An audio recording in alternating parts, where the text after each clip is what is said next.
When you consider the amount of allegations coming forward from Hollywood and politics, what is it about this time in society that is making women and men feel more comfortable than any other time?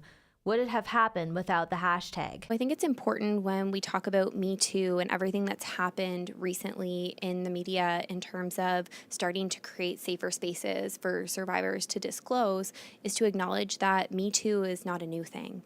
Me Too was actually created 10 years ago by a woman named Tarana Burke. And this is important to acknowledge because this is a woman of color that started this initiative. And yes, most recently in Hollywood, white women of privilege have started to use this hashtag and bring it into the mainstream media. And so when it comes to reporting, it's important for survivors to know that they need to decide what feels best for them.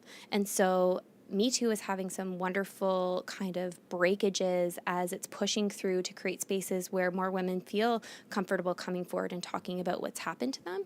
But it's important for us to acknowledge that every survivor manages the impact of sexual violence differently, and every survivor's healing experience looks different. And so it shouldn't be a requirement for someone to share their story for it to be validated. There's ways that we can seek that out in other ways amongst our supports or counseling, our friends, our family, our peers.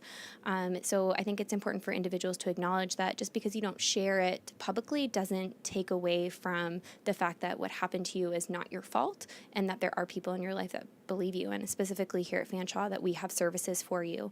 I also recommend to survivors it's important to take care of yourself in a time like this, because we see many disclosures happening online, and although it is a positive thing, it sometimes can be a lot to take in if you've experienced a sexual assault or sexual violence in your life.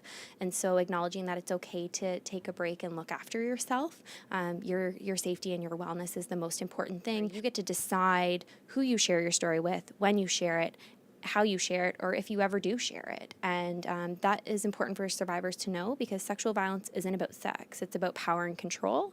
And it's important for survivors to have control and power over how their story is shared, what that looks like, and what healing looks like moving forward.